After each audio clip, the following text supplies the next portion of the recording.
about how people, well, we've all had this experience. We all know someone,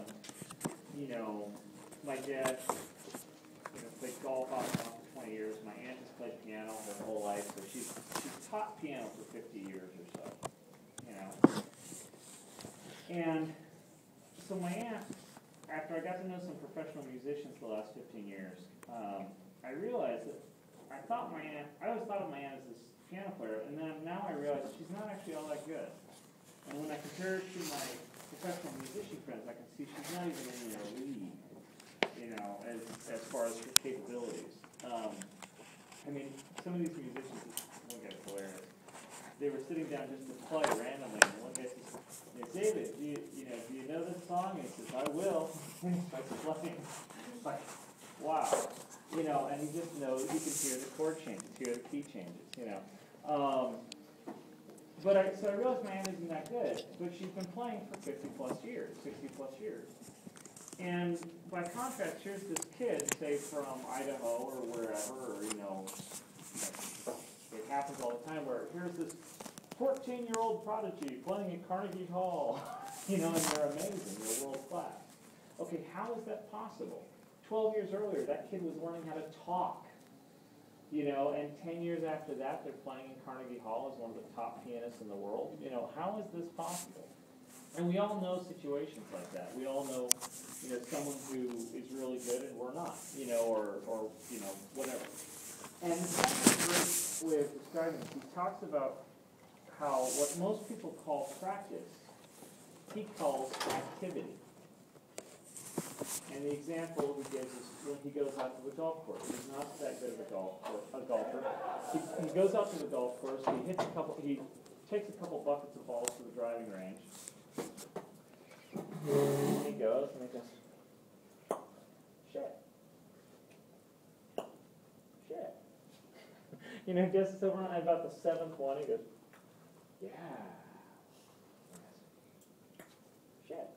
And he's saying, that's activity. He says he's hitting a bucket of balls. But what isn't happening is he doesn't have a goal. He isn't analyzing his success at achieving that goal. And he isn't getting feedback as to how and what he's doing wrong, which is causing him not to reach that goal and what he needs to do to fix that. Okay? So, how many of you guys went to go draw your cubes? You're drawing a cube, you think you're doing pretty good, and then you rotate it and you go, oh. Okay? That's why I have you do it. That's a beautiful feedback loop. You don't even need me there to tell you what you're doing wrong. You can see it's wrong. Okay? Okay, so I want you to learn to listen for that voice in this class, in any class. I want you, as you're getting better at art, I want you to listen for that pay attention that when you are feeling bad, when your work is making you feel bad, it's giving you great tools. It's giving you a wonderful feedback loop. When you draw that face of yourself and the eye doesn't look right, you can tell. That's why I make my students draw portraits, self-portraits all the time, because they know their face better than anything in this planet. And they can tell when it's the slightest bit off. Okay? You go to and have that same person draw a tree, they can draw it wildly wrong, you never know it. That's activity. Okay, that's not practice. This is also a reason why you want to use good materials. Like when I spec the materials, I say I want you to have this board and this kind of pencil and this kind.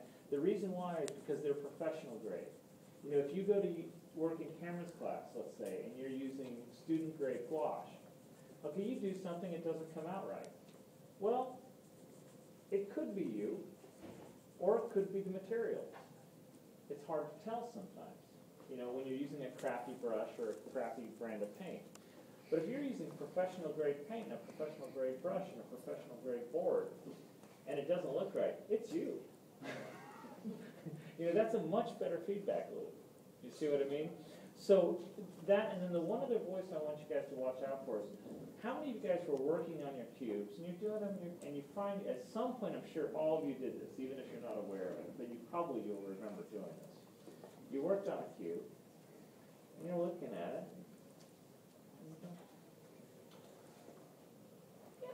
it's okay. And you talked yourself into it, even though there was a little bit of you that's going,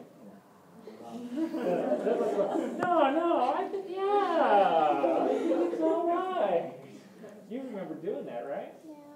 That's your brain trying to help you learn. And you're talking yourself out of an education. You know, that little voice is giving you great advice. You know, but it doesn't feel good, so we try to ignore it. You know, one of the things that always makes me laugh is I'll be teaching a class and students will assign that voice to me. They'll be saying, yeah, I was working on this, and then I just heard your voice in my head saying, no, don't do it that way, do it this way, you know. And what I always like to point out to them is like, do you realize I don't actually have that ability to be in your head? So that is actually your voice. That's your judgment. You just don't want to admit it.